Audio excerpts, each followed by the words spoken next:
Momento de poner en perspectiva una de las noticias que marca la agenda y para ello me acompaña en el estudio mi compañera Dacil Lanza. Dacil, un gusto verla. Un gusto, buen jueves. Valentina, ¿cómo estás? Por aquí todo muy bien y parece que lo que también va muy bien es esta reunión de Donald Trump y Luis Ignacio Lula da Silva, que ya se terminó. Dijo Donald Trump que se desarrolló bien, que discutieron numerosos temas, principalmente comercio y aranceles, y que se da a meses de las elecciones generales en Brasil. Así es, también dijo que va a haber varias reuniones para seguir detallando estos temas, pero también un punto importante, una concesión a Lula da Silva, el hecho de no hablar los dos o exponerlo, que era el gran temor, ¿no?, de que vuelva a pasar una escena similar de lo que pasó con Zelensky, aquella reunión mítica en la Casa Blanca.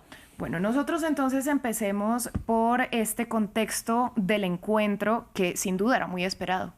Sin duda, Valentina, tenemos que decir que este encuentro se produjo a solo 5 meses de las elecciones generales en Brasil. Según distintas fuentes del gobierno del Partido de los Trabajadores que hablaron con la prensa brasileña antes de esta reunión, lo que buscaba el mandatario Lula da Silva era justamente aislar a Flavio Bolsonaro, hijo del expresidente y principal rival de cara a las elecciones del 4 de octubre en Brasil. Mientras que los aliados de Flavio Bolsonaro dijeron al diario, por ejemplo, al diario Folha de Sao Paulo, que justamente informaron a la administración de Donald Trump sobre las declaraciones de Lula da Silva en su contra, mayormente, o en distintas expresiones. Pero también hablaron de que el desenlace de este encuentro era impredecible. El senador Flavio Bolsonaro, así como toda la familia de Bolsonaro, siempre buscó acercarse a Donald Trump, no solo Jair Bolsonaro cuando fue presidente, sino también Eduardo Bolsonaro, otro de los hijos del expresidente, que en marzo, por ejemplo, del año pasado, a menos de 2 meses de la vuelta de Trump, dejó su banca en el Congreso para instalarse en Estados Unidos. Según dijo entonces, para denunciar una supuesta persecución en contra de su padre, y desde allí también participó en distintas conferencias conservadoras, la CPAC, donde los republicanos tienen una palestra muy importante. Hay que decir que las encuestas, van en líneas generales, mejor dicho, le dan un empate a los dos candidatos, pero en algunas incluso se ve una ventaja de Flavio Bolsonaro, sobre todo en lo que tiene que ver con la segunda vuelta. Lo que, obviamente es una preocupación grande para Brasilia, por eso la búsqueda de aislarlo de su contacto con la administración de Trump. Y hay que decir que, unas mediciones que son esperables, también un escenario de extrema polarización, algo que se replicó en octubre, algo que vimos en octubre de 2022 cuando Lula se impuso por solo cerca de 2 millones de votos a Jair Bolsonaro. Además, las encuestas que dicen que tanto la imagen positiva de Lula da Silva y Flavio Bolsonaro, así como el rechazo de los dos candidatos, está bastante parejo. Bueno, Dacil, repasemos los antecedentes y el estado de la relación Lula-Trump. Quería cambiar un último tema, si me permitís, Valentina, que tiene que ver con la agenda de lo que se sabía previamente a este encuentro, si te parece, y después vamos con eso. En primer lugar, estaba el tema de los minerales críticos y tierras raras. Brasil posee una de las mayores reservas del mundo y considera que estos recursos son estratégicos. Por eso argumenta que estos deben ser explotados bajo control nacional, sí con alianzas con el sector privado, pero centralmente en este sentido, en el control del gobierno. Y el Congreso ya le dio media sanción a una ley que justamente va en este sentido y que Lula da Silva agradeció. Además, hay que decir que Brasil ya dijo que no tiene intención de unirse a una alianza que fue propuesta por Estados Unidos para el sector de, minerales críticos y tierras raras, y que dará prioridad más bien a acuerdos bilaterales. La valoración que hacen desde Brasilia justamente es que Donald Trump está intentando incidir en el comercio internacional de estos recursos que hoy en día están mayormente concentrados en China. El segundo tema en este encuentro, de lo que había trascendido previo al encuentro, ¿no?, y que seguramente formó parte de esta reunión y que tenía intención Lula da Silva de llevar a esa mesa, era el de los aranceles, como bien decías, Valentina, que mencionó Donald Trump, pero como vimos en meses anteriores, la Corte Suprema Suprema de Estados Unidos anuló gran parte de los aranceles globales de Donald Trump y además Donald Trump retrocedió en el caso brasileño de unos aranceles que, como veremos, impuso a Brasilia en gran parte, pero también hay otras tarifas o aranceles que preocupan mucho a Brasil, por ejemplo, lo que tiene que ver con el acero, y además hay otros que incluso podrían volver, y esto centralmente por el tercer punto de este encuentro que tenía previsto llevar Lula da Silva, que era que, la supuesta competencia desleal. La administración de Trump anunció, por ejemplo, en febrero que seguiría investigando a Brasil en virtud de la sección 301. ¿De qué se trata esta sección? Bueno, es una herramienta de política comercial que le permite a Washington investigar y tomar represalias contra naciones por supuesta práctica comercial considerada desleales, al menos así por Washington. En esa investigación están incluidos, por ejemplo, el Pix. Es una aplicación que desarrolló el gobierno de Brasil, el sistema de pagos instantáneo y digital que fue lanzada en 2020 y que Estados Unidos lo considera, como decíamos, competencia desleal.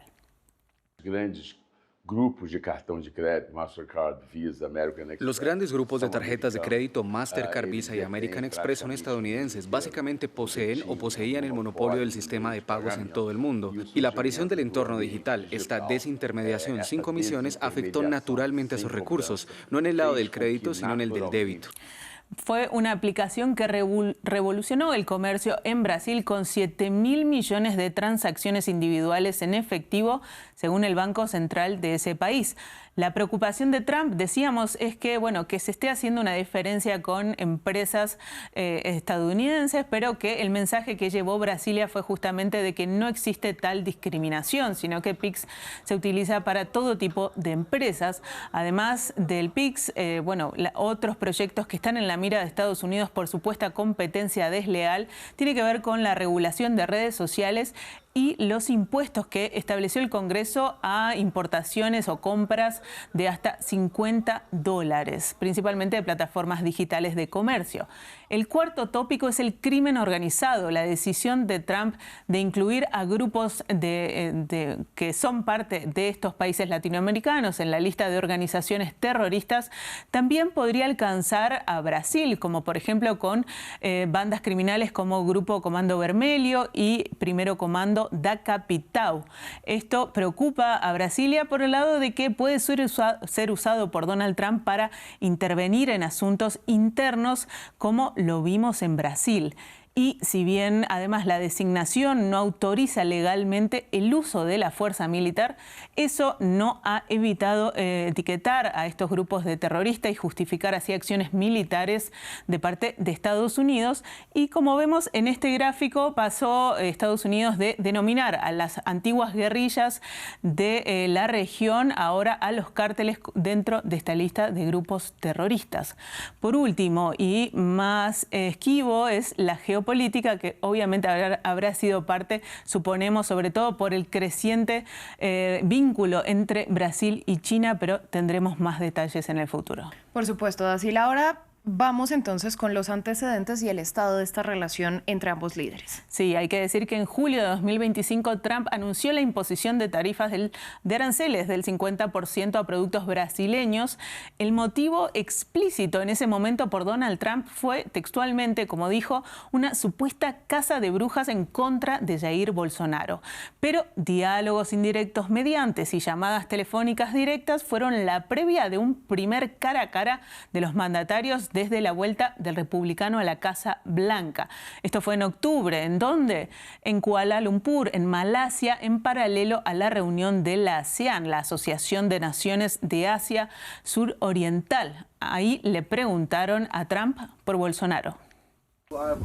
Siempre me ha caído bien, siempre me ha caído bien. Me siento muy mal por lo que le pasó. Siempre pensé que era una persona directa, pero ya sabes, está pasando por mucho. Ya en aquel encuentro, Lula da Silva se mostró optimista.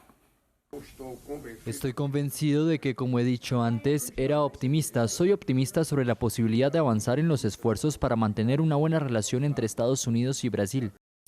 y tenía motivos para estar feliz o expectante positivamente. Bolsonaro pareció ya no ser una prioridad para Washington, ya que Donald Trump dio marcha atrás a gran parte de las imposiciones arancelarias, sin que, sin embargo, cambie el destino de Bolsonaro, que fue condenado por la Corte Suprema a 27 años y 3 meses de prisión por, entre otros cargos, intento de golpe de Estado.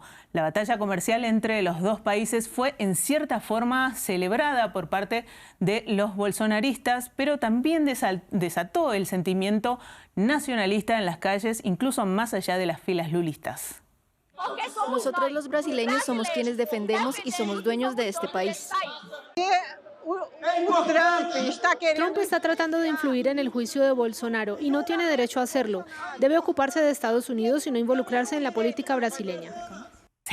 Dacil, pero esto también afectó el intercambio a nivel de los países, ya no solo de los gobiernos. Así es, sin duda, Valentina, esta tensión dejó secuelas en el comercio, principalmente entre Estados Unidos y Brasil.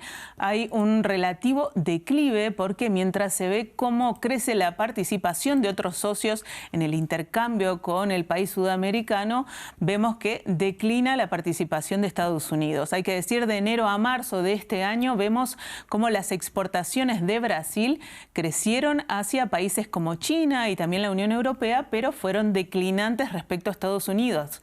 En estos meses disminuyeron cerca del 18%. También Argentina, con un signo político similar al de Donald Trump. En cuanto a las importaciones que llegan a Brasil, también Estados Unidos redujo su participación y hay que hablar de que el flujo comercial y la balanza comercial entre estos dos países sigue mostrando un déficit pese a la intención o al menos este gesto de reducir el comercio con Estados Unidos que veremos si después de esta reunión cambia. Esto igualmente se enmarca en un, declive general del comercio regional con Estados Unidos, ya que ahora las economías latinoamericanas dependen en menor medida para sus exportaciones de Washington. Pues Dacil, muchas gracias por toda esta ampliación, por ponernos en contexto sobre estas relaciones. Gracias, Valentina. Hasta la próxima. A ustedes, gracias por su sintonía. Nosotros así despedimos a este bloque, pero volvemos en minutos para actualizar toda la información.